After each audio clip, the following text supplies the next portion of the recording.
Sometimes people apply for a job with you. At least, let's hope they do, because that's what keep businesses going. And of course, as soon as they apply, you always wonder, who is that person? Are we able to employ them? Are we able to hire them? Let's face it, we're all looking for the best talent. And especially in today's times where talent and workforce shortages are omnipresent, ubiquitous, absolutely anywhere, we need to deal with the fact that finding talent might be challenging. However, when you have an application on your desk, you always wonder, what should I do? How can I find orientation within this? Because whatever is in there, this might be the best representation of the person ever written, or it might be a big bunch of advertising texts and maybe not really the truth. What are the boundaries we can find? What is the orientation we can find to make a good choice? And many people say, well, I check references, the former employer references, and I look what they are writing and what the references are. And the question is that a good choice? Because that was highly debated recently, and this episode happens because I received numerous questions exactly about that. The question is, are references, especially references in writing, the ones that you can stick to? According to a survey just published by the major German news channel in Europe, 82%, and in the US even a bit more, of all organizations stick to employers' references. So they look at some piece of paper that's in there, or mostly digitally. They look at a certain part of the PDF they received where something was uploaded or shown where someone writes about what have they done before with a previous employer. We have to look into the pros and cons, what speaks in favor and what speaks against using employer references. So first things first, when we talk about what speaks in favor of these references, first, they are a good source of information about at least a certain experience and maybe a couple of skills. These kind of reports show you a certain detail about what has the person done, what are the contributions to the organization, which results that they bring to the table, and maybe you can even see some parts of, let's say, soft skills. So, for example, are they able to work in a team? Are they engaging as a leader? Or are they able to take accountability or responsibility, or maybe even both? And that's a crucial part for many businesses where they think this could be a good pick, or let's say a not so great pick. Very important here that these references should be standardized. They should, of course, be very objective, and there should be criteria, often measurable criteria, if possible, mentioned in the employer's references. Then, of course, you can get the best piece of information, the best amount of information out of these kind of references. That's the first thing that speaks in favor of employers' references. Number two, and that's the second argument in favor, the second reason in favor of employers' references, you can verify information given, for example, in the CV. And I give you a real-world example that I had when I hired someone. So we got the application, and in the application, in their CV, it said they were a project leader. They were leading the project for 2.5 years, or 2 years, I think it was. And in the reference we received, it says they were working within the project. And that's a quite significant difference. Are you part of the project as an employee, or did you lead the project? That's the difference between project work and project management in many cases. So we, of course, confronted the person applying with that fact that we saw a little difference, a little delta there. And he said, yeah, very simple. He started as a member of the project management team, and then his boss got sick. And they said it's just short term. From short term, it went to midterm, from midterm to long term. And at the end, it happened that this boss got sick for 2 years. So out of a 2.5-year project, he led the project for 2 years. He was meant to be part as a member of the team, and he still did that work. But on top of that, he did the leadership work. We, of course, cross-checked, called the former employer. They confirmed exactly that. And of course, we asked the employer, so why did you put team member in there? And they said, well, formal reasons. We have rules here, compliance, and in the work contract, it said, etc., etc. You know, these kind of compliance rules in corporations. So you can verify pieces of information by employers' references, and that works very, very well when you see certain gaps, certain deltas, certain mismatches, something where you think this isn't really a good match between what you say and what they say. There's always a good point to discuss, and of course you can always cross-check by calling their former employers. Aspect number 3 that speak in favor of employer references are that you can often see a certain pattern of behavior. You can see how did people behave at work. Maybe you can see a bit of their personality. How do they work with different team members? And of course, you can also see what is their kind of motivation. Where are they doing very well, and where do they have some, let's say, opportunities for growth. Let's just put it that way. So you can read, especially when it's well written, you can see what kind of person is it you will be hiring in the future. And of course, you could now say, perfect, let's just use all these references. Yeah, but there are certain aspects that speak against the use of employer references. And when you now say, well, are you sure about that? Yes, I am sure, because some companies are way too much relying on these kind of references. I can now tell you why this might not be a too great idea. So first, these references are highly subjective.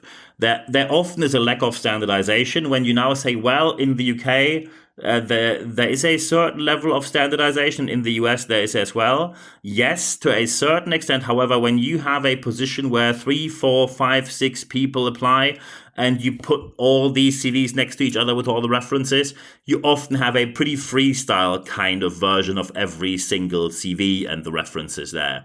There's a lack of standardization, and the other aspect is that this lack of standardization, unfortunately, often leads to certain interpretations. You start to read this in a way where you think, what does the author want to tell me with that? And very important here, you're not at school at your English lesson where you're interpreting what Shakespeare wrote for you. That's not the intention here. And especially when you try to figure out what they probably meant, there's a high likelihood that you are just going down the wrong road.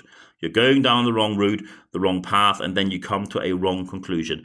There's a high level of variation from employer to employer about these references. When you have 10 references from the same employer, let's say you work in banking and you suddenly have 4 people applying from the same bank, all of their CVs look pretty similar, but the references have significant differences. That's where you find an important point to distinguish people from each other, because there's a certain level of standardization there.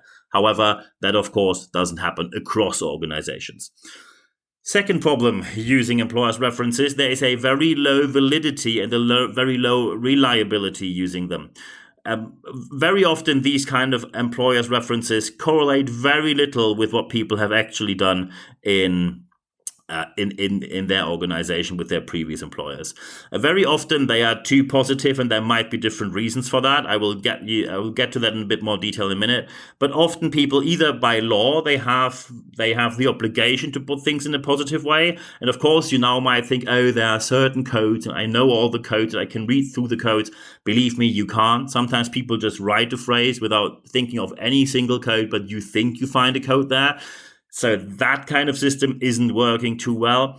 And often it's highly selective what people write about other people, based often on do they like them, didn't they like them? And that, of course, leads to a result which is not satisfying, and also which does not have a high congruency with reality. And that's, of course, not what you want to hear. And the third aspect that speaks against using these kind of employer references is there's a lack of relevance for specific tasks. And often people keep things very general, and there are rules for that. So first, they don't really want to tell you what they do. They might think you might be a competitor, so they don't want to show you their processes or what their machines work like or what kind of parts they're producing. They don't want to give you any kind of insight into their client and customer structure, and they don't want to tell you any kind of corporate secrets. So that's why they keep it very, very general. However, when you now aim to put someone into a new position, you have a new hire in a position, then you need these details. And these are exactly the details you will not find in an employer's references. And that is not the only problem. When we now come to a sort of conclusion, besides the fact that everything they write is highly subjective, and these hidden codes often do not work the way that you think they work, even when you think, I know all the codes and anyone knows these codes. Look into HR departments. We have a high number of people entering the job without the classic qualification due to a lack of talent and workforce. So often these kind of codes do not work the way you think they do. However, on top of all of that, there is a social and a legal aspect to the employer's reference. Let's say, and I'll just give you 2 cases here. Either case number 1, your company is not doing well. Your workers are great. Everyone who works, they're lovely. Every single employee. However, you just can't afford them anymore. You need to cut 10, 20, 30, 40 jobs because your industry is not doing well. So what do you usually do? You write wildly, overly positive references. So these people find a new job. You're very sorry to lay them off. You just have to. So these people are out there with references which have nothing to do with reality. Second aspect is the legal aspect. When you want to fire someone, and of course now in the US you will say, I just fire them. Yes, that's one thing you can do. However, there might be another aspect.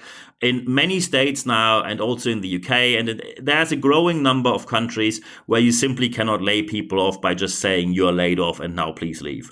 So what is the usual deal you do with them? So the usual deal is you sit down with them, you say, hey, look, we just don't get along. I think your work's not really a fit, but I don't want to argue with you. So here's my suggestion. I give you a bit of money, I give you an excellent reference, and please just leave. And often people agree with that because, of course, they don't want to work in a hostile environment with someone who doesn't really want to employ you anymore. So very important here is that these oh so highly praised employer references are often the result of a either actual or just prevented lawsuit. So many people are out there with references which are simply not true. So what can you do if you come to a conclusion here? Of course, first thing I recommend to you is check the references, and I mean manually by calling the references, because between writing, which is out there, so people are very careful what they write there, when you call them, and I give you an example. I called a company where I said, hey, we think of hiring this person in IT. I saw he worked for you. What do you think of that person? And I quote word by word. They said, yeah, as we've written, I think they're okay. Maybe you just make your own impression. And that it's still positive, so they stick to the law because they can't say anything negative, but you get the impression they want to tell you something there. Still, next, the risk again is that it's highly subjective. I might just completely misunderstand that.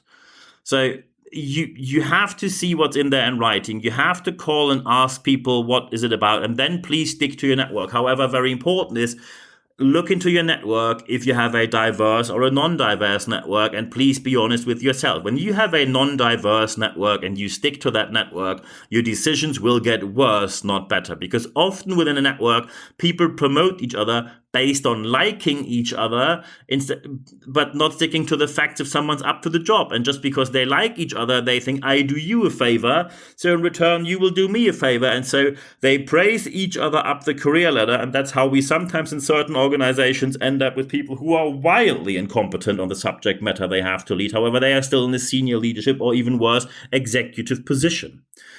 Very important is if you take the employer's reference as one part of the game and you say, hey, we do qualifying interviews, maybe we do assessment centers, reviews, we do network cross-checks, we maybe do a testing day where they work a bit. Of course, the more you ask for, the more you have to pay. And of course, in due course, when you ask them for many rounds and test work and everything, you have to pay for them as well. That goes without saying. But when you do all that, then an employer's reference might add a certain level of detail or a mild idea of data. A certain impression can be added to that with employer's reference. If you stick to, we just go by employer's references and then we make a decision, that's catastrophic. If you do that, then you will lose excellent talent just because someone has a bad reference. The reason might simply be they criticized a leader and they criticized them reasonably, but the leader didn't like to be criticized, and that's why they get a bad reference or an average reference. So very important is look at the whole picture, use more than just one means of employer reference and then just go for it. Use more than that. And when you do it step by step with the different rounds, please not too many rounds, especially looking at the US and the UK here. When you do it properly in that way, then you will get excellent results. And one part of that result is your usage of the employer's reference. And I wish you all the best doing so. And of course, when you now say, whoa, that was a lot of work, and it will be, absolutely, it is. There is no beating around the bush that this will be a lot of work. If you'd like to discuss something, please just drop me an email. This episode happened due to many questions getting into my inbox about this topic. So feel free to reach out to me, nb@nb-networks.com. If you now say, by the way, I put the email address in the show notes of this podcast. I also put my LinkedIn in there so we can connect on there. And you also see my website there, www.nb-networks.biz or .com, both work. If you now have something very specific where you say, hey, I need a training session, coaching session, or speaking for our events, contact me as well. But we can, of course, just discuss your question and aspects. It doesn't cost you a penny, and we just take it from there. The second aspect, question we always get is, are there live sessions? Yes, there are. When you go to expert.nb-networks.com, then you can put your email address in there. You only receive one email every Wednesday morning. It's 100% content at free guarantee. And in that email, you get free access at no charge for our readers and listeners, no charge for any kind of podcast, everything I ever published. There will be a major publication coming in a couple of weeks or month. And of course, you will see when the next live session happens. There's always the date, the time, and then there's a link. You don't even need to register. You can share the link. It's available in English and German, so feel free to take your English-speaking, German-speaking colleagues to that session. And for our readers and listeners, as said before, free of charge. However, the third aspect is the most important one. Apply what you heard in this podcast, because only when you apply what you heard, you will see the positive aspects and changes happening in your organization that you obviously want to see happening there. I wish you all the best doing so. I'm available 24/7 for help, so feel free to contact me anytime. And at the end of this podcast, there's only one thing left for me to say. Thank you very much for your time.